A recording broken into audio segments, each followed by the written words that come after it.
السلام علیکم. جزاک اللہ محترم محسن صاحب عزت افزائی کے لیے. میرا جو موضوع ہے جو آپ نے سنا، امت مسلمہ کا موجودہ حال اور نجات کی راہ سے اسلام.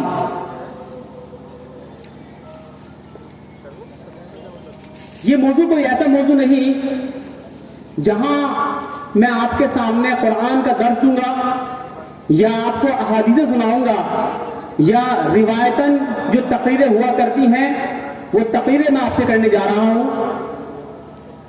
در حقیقت جو باتیں میں آپ کے سامنے رکھنے جا رہا ہوں مجھے لگتا ہے وہ آپ تمام کی علم میں ہوں گی، لیکن ایک احساس شاید دلوں میں پیدا نہ ہو. آپ ہی کے علم کو آپ ہی کے ذہنوں میں تازہ کرتے ہوئے میں اپنا، آپ کا، میری بہنوں کا، میرے بھائیوں کا، یا کہہ لیجئے گا امت مسلمہ کا جو موجودہ حال ہے وہ آپ سے شیئر کرنے جا رہا ہوں، تاکہ ہم سب جو تقریباً 250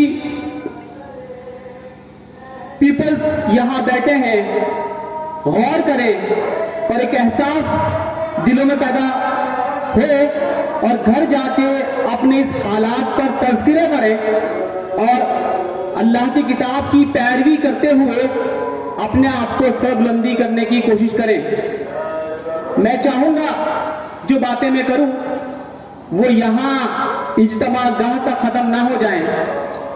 اگر بات دل کو لگے اور لگے کہ جو میری زبان سے نکلا ہے وہ حق ہے، لگے جو میں نے کہا وہی امت مسلمہ کا حال ہے، لگے ہم پستی میں ہیں، لگے ہم بھٹکے ہوئے ہیں، لگے ہم گمراہ ہیں، تو میری گزارش ہے پھر اس گمراہی سے، اس پستی سے، اس بھٹکے ہوئے انجان راہوں سے اور امت مسلمہ کا جو موجودہ حال ہے اس سے کس طرح ہم باہر نکلیں، یہ آپ اپنی ذمہ داری سمجھتے ہوئے اپنے دلوں میں اس کا عزم کریں، کیونکہ آپ کے اوپر وہ ذمہ داری ہے جو معاشرے میں صالح افراد پیدا کرتی ہیں.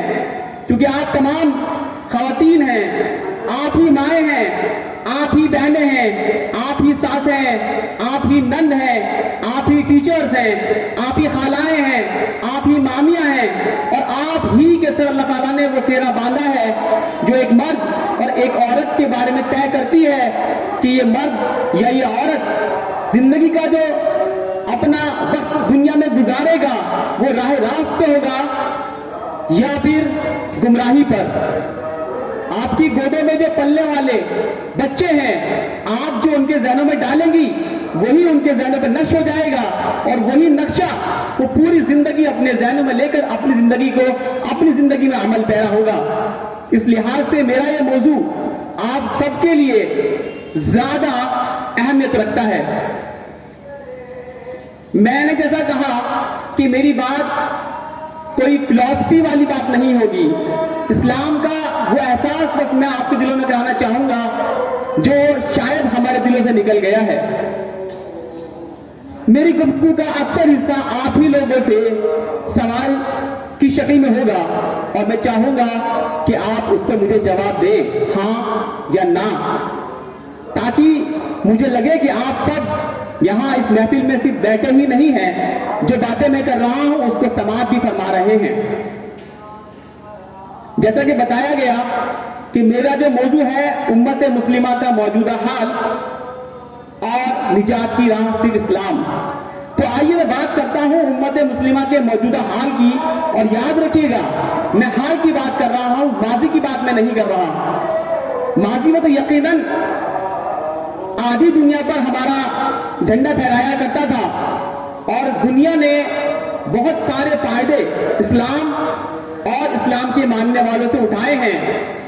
اور اگر میں یہ کہوں کہ آج دنیا میں جو اچھائیاں ہیں اس کا سورس صرف اور صرف اللہ کی کتاب، رسول اللہ یا اس کی پیروی کرنے والے مسلمان ہیں تو یہ بات 100% صحیح ہے. لیکن جیسے میں نے کہا میں حال کی بات کروں گا, میں میری اور آپ کی بات کروں گا, میرے آس کی اور میرے پڑوس کی بات کروں گا, میرے قصبے کی اور میرے شہر کی بات کروں گا, میرے ملک کی, میرے پڑوس کے ملک کی بات کروں گا, اور کوشش کروں گا آپ لوگ ذرا میری نظر سے دیکھیں کہ امت مسلمہ کا موجودہ حال کیا ہے. چند سوالات سے میں اپنی بات کا آغاز کرتا ہوں. سوال میرا یہ ہے, کیا آپ جانتے ہیں جو ہوائی جہاز جس میں ہم اور آپ جب حج کرنے کے لیے جاتے ہیں کم سے کم زندگی میں ایک مرتبہ تو خوش نصیبی کا موقع مل ہی جاتا ہے, کیا یہ جو ہوائی جہاز ہم دیکھتے ہیں اس کی بنیاد کسی مسلمان نے رکھی؟ کیا یہ جہاز کسی مسلمان نے بنایا؟ جواب آپ کی جاننا چاہیے, ہاں یا نہ, بولیے ہاں یا نہ. نہیں. اگلا سوال, جو ٹرین, جس ٹرین میں اور آپ سفر کرتے ہیں, کیا اس ٹرین کی جو ایجاد کی خوش نصیبی ہے کیا وہ مسلمانوں کے حصے میں آتی ہے؟ ہاں یا نہ؟ نہیں. میں اگلا سوال کرتا ہوں, آپ تمام کے ہاتھوں میں موبائل ہے, آپ چلا بھی رہے ہیں, یہ موبائل کیا مسلمانوں نے بنایا؟ ہاں یا نہ؟ نہیں. میں آپ سے معلوم کرنا چاہتا ہوں, دنیا میں پہلی مرتبہ آواز سے یہ ہے کہ دنیا میں چاند پہ گئے, کیا مسلمان ہے؟ ہاں یا نہ؟ مسلمانوں کے حصے میں آئے نہیں, جس کے بارے میں کہا جاتا ہے یہ سب سے زیادہ شانتی پریہ ملک ہے. میرا جواب نہیں ہے, ایسا ملک مسلمانوں کے حصے میں نہیں آتا. سویڈن اس کا نام ہے. اگلا سوال میں آپ سے کرنا چاہوں گا,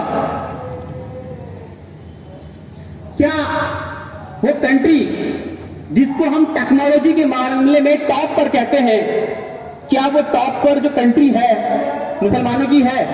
میرا جواب نہیں ہے, آپ کا مجھے معلوم نہیں. اگلا سوال میرا آپ سے یہ ہے,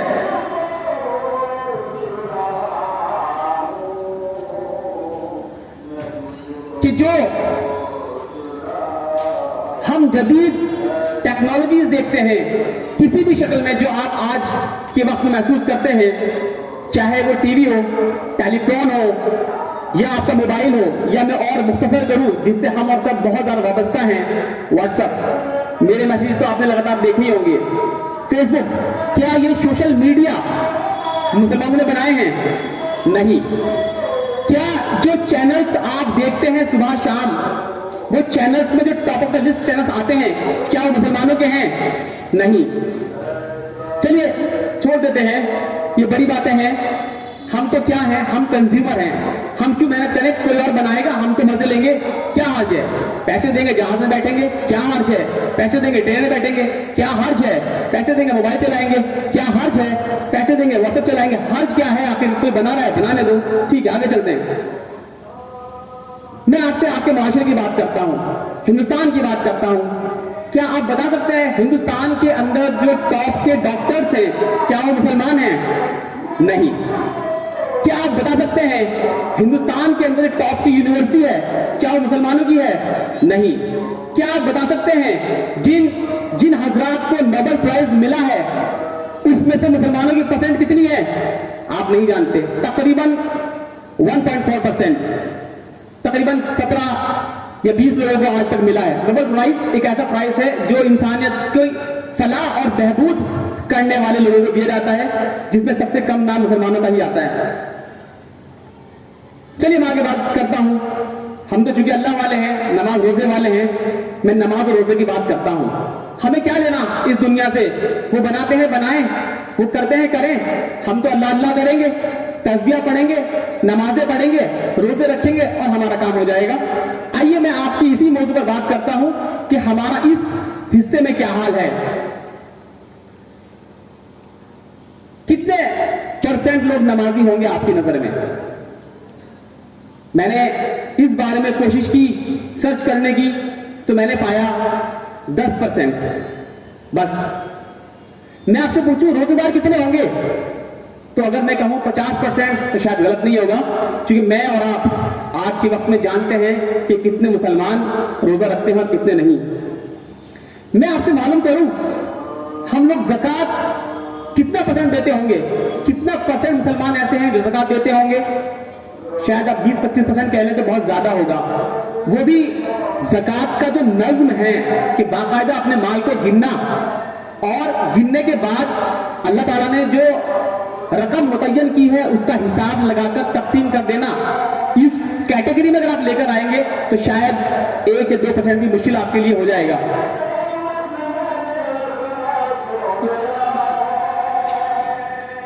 چلیے چھوڑ دیتے ہیں اور باتیں کرتے ہیں. یہ تو نماز، روزہ، حج، یہ تو بڑی باتیں ہیں نا، مشکل کام ہے. نہیں، آگے چلتے ہیں. ہم تو مسلمان ہیں، ہم کو پتا ہے کہ ہم کلمہ پڑھا ہے لا الہ الا اللہ محمد رسول اللہ، اور ہم جانتے ہیں جس نے کلمہ پڑھا ہوگا وہ جنتی ہے. یہ تو میں سمجھتا ہوں ہر مسلمان کے ذہن میں بیٹھا ہوا ہے. آئیے میں بات کر لیتا ہوں اس کلمے کی.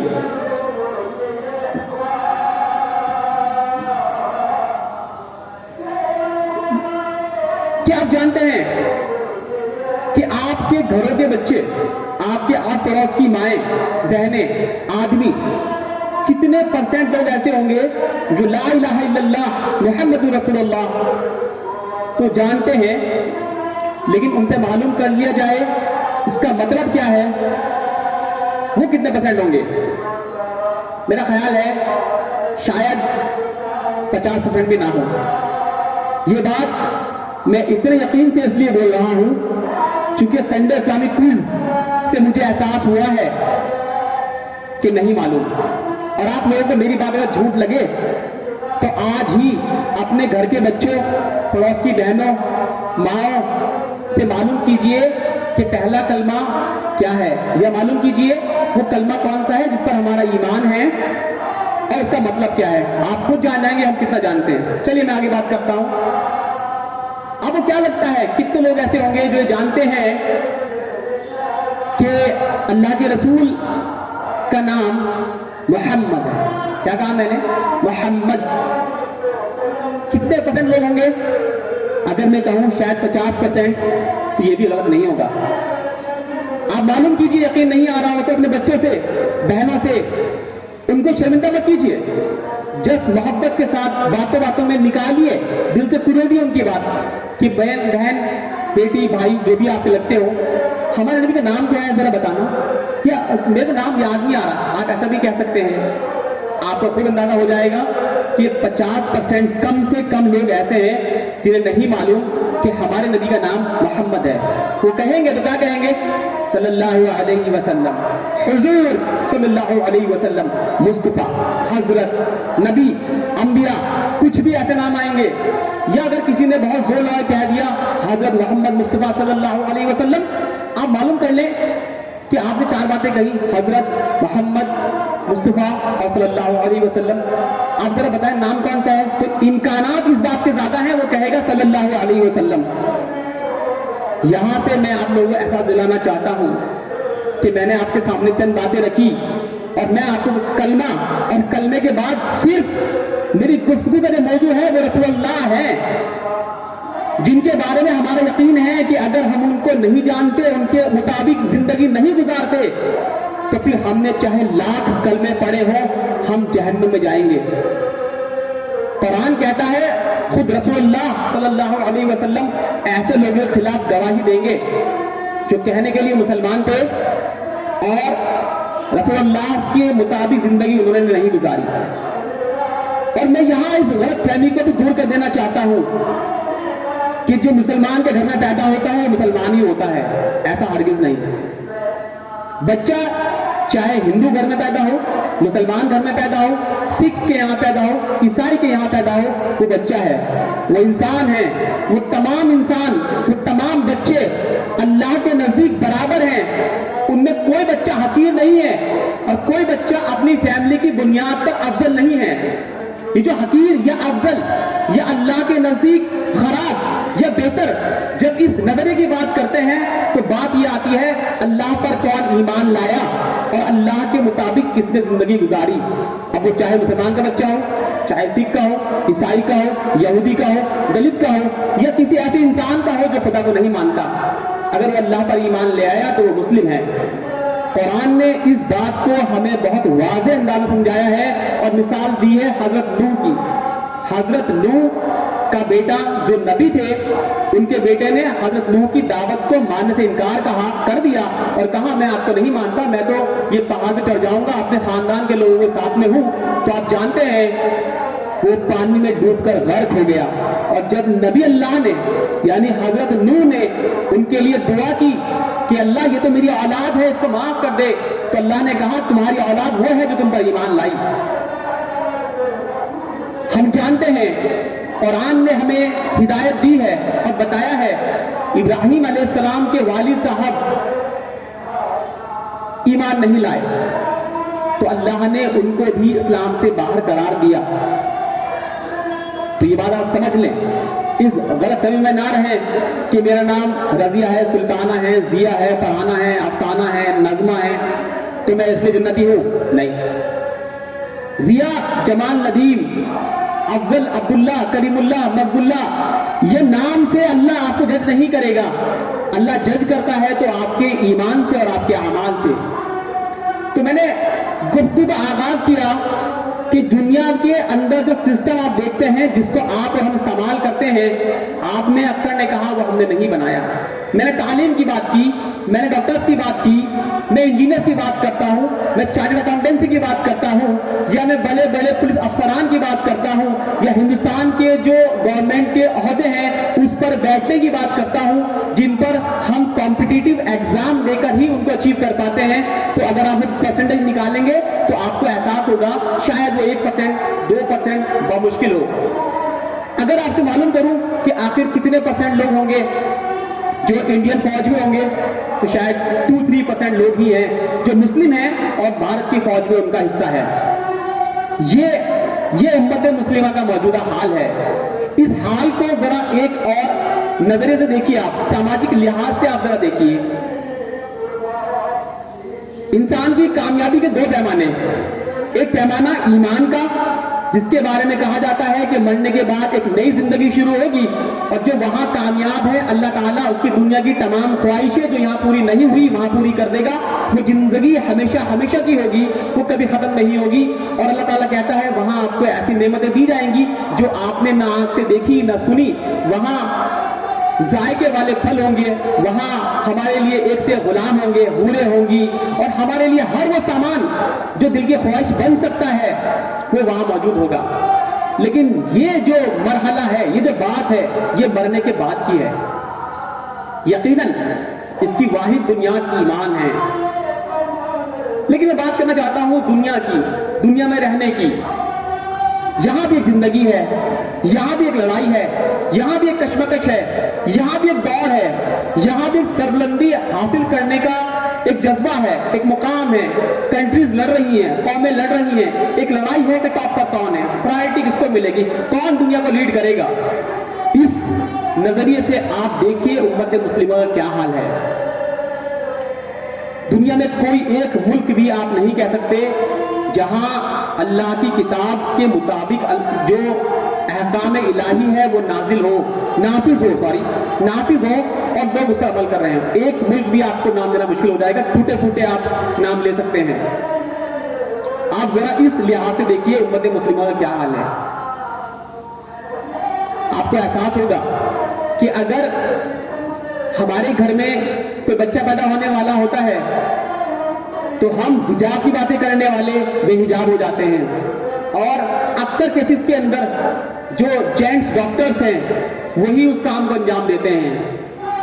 آخر یہ ایسا کیسے ہو سکتا ہے کہ جو قوم اللہ کی بات کرے، رسول اللہ کی بات کرے، وہ اتنی بچڑ جائے کہ اس کو ایک لیڈی ڈاکٹر ہی مہیا نہ ہو سکے جو اللہ کے احکام کے مطابق حجاب کے جو پیمانے ہیں اس پہ اس کو برابر برقرار رکھے۔ آپ اس لحاظ سے سوچئے امت مسلمہ کا کیا حال ہے۔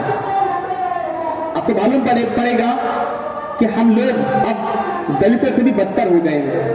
یہ بات سننے میں بہت مشکل لگتی ہے لیکن میں آپ کو یہی ایسا دلانا چاہتا ہوں۔ میں بات کر رہا تھا اس دنیا کی زندگی کی، یاد رکھیے ہمیں اللہ نے کیوں پیدا کیا؟ اپنی عبادت کے لیے۔ آخر اللہ ہم سے کیا چاہتا ہے؟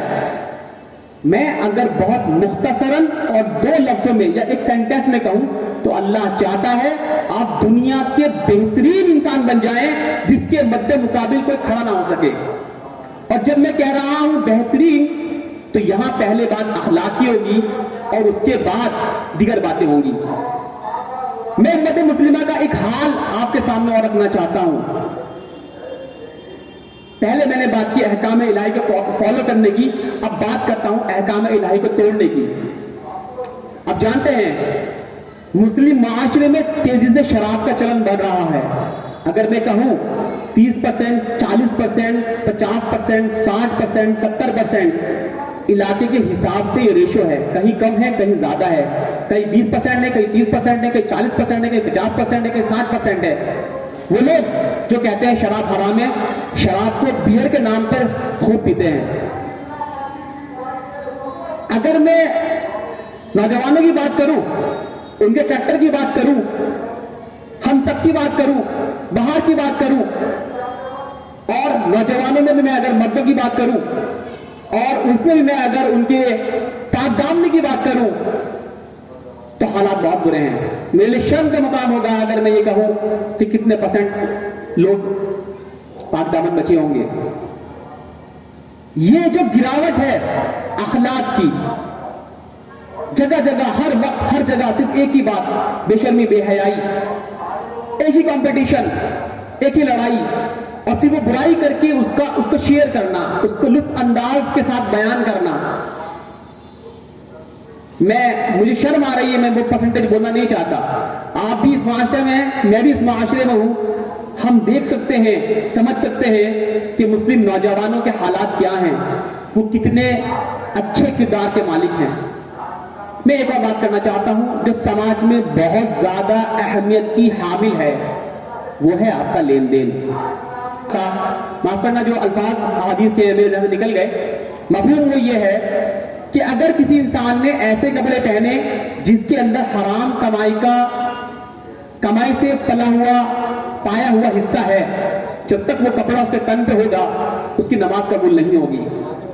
اگر ہم نے ایسے مال سے روزہ افطار کیا جو حرام کمائی سے کھایا ہوا ہے تو ہمارا کوئی روزہ قبول نہیں ہوگا. ہم 1000 حج کر آئے، جس کے بارے میں کہا جاتا ہے کہ جب حج کر کے آتے ہیں تو ایسے ہو جاتے ہیں جسے ماں کے پیٹ سے آئے ہوں. لیکن آپ 5 صاف نہیں ہو سکتے جب تک کہ حج کی شرائط آپ پوری نہ کر دیں. اور پہلی اور بنیادی شرائط یہ ہے کہ آپ پر کسی کا حق نہ ہو، خاص طور سے مالی. حرام روزگار کے بارے میں یہ ہے کہ اگر حرام روزگار ہے تو سمجھے کہ ہمارے سارے اعمال خراب ہیں. حرام روزگار ہوتا کیا ہے، میں اس پر بات کرنا چاہتا ہوں. نمبر 1 جھوٹ. اگر جھوٹ بول دیا آپ نے، روزی حرام ہو گئی. آپ ٹیچرز ہیں، آپ پڑھاتے ہیں، مائنڈ میں یہ ہے ٹائم ویسٹ کرنا ہے یار، پیسے لینے ہیں، کیوں جھجک کرنی ہے، آپ کی روزی حرام ہو گئی. آپ لائر ہیں، آپ کے ذہن میں یہ ہے کہ پیسے کمانے ہیں، یار کیا لینا ہے، ارے یار چل کر دیا، گناہ کر دیا، اگر چھڑوانا ہے یار کروا کام، لگوا بنا جھوٹے گواہ. جھوٹ بول دیا آپ نے، روزی حرام ہو گئی. آپ تاجر ہیں، سامان بیچتے ہیں، آپ نے اگر کسٹمر سے یہ بول دیا کہ میری تو یہ چیز ہے، نہیں اتنے کی تو میری خرید بھی نہیں ہے. یہ اگر اتنے کی آپ کی خرید ہے اور آپ نے ایسا کہہ دیا خرید نہیں ہے، روزی آپ کی حرام ہو گئی. یہ بنیاد. جھوٹ اگر بول دیا روزی حرام ہو گئی، اور روزی حرام ہو گئی تو آپ کے تمام اعمال ضائع ہو گئے. آپ لاکھ نمازیں پڑھیں، لاکھ روزے رکھیں، حج کرتے رہیں، اللہ کے نزدیک وہ کسی کام کے نہیں. یہ حرام روزی ہونے کا میں نے صرف ایک گوشہ آپ کے سامنے بیان کیا ہے، جھوٹ. اگر آپ اسلام کو پڑھیں گے تو یہ بھی حرام ہے کہ میں نے کوئی آم کا باغ لے لیا، اس پہ پھل نہیں آیا اور میں نے 2 سال کا معاہدہ کر لیا کہ 2 سال کے لیے باغ میرا ہو گیا. یہ حرام ہے، ناجائز ہے، سٹا ہے. کیوں؟ کیونکہ آپ کو یہ لگتا ہے کہ 2 سال میں لوں گا تو پھل زیادہ آئیں گے، لیکن جو بیچ رہا ہے اس کو اگر لگ رہا ہے پھل کم آئیں گے، تو آپ ایک ایسی بات کے بارے میں گفتگو کر رہے ہیں جس کا پیمانہ آپ کے پاس نہیں. میں بیچ میں ڈسٹربنس کے لیے معافی چاہوں گا. میں ہمارے صدر صاحب محترم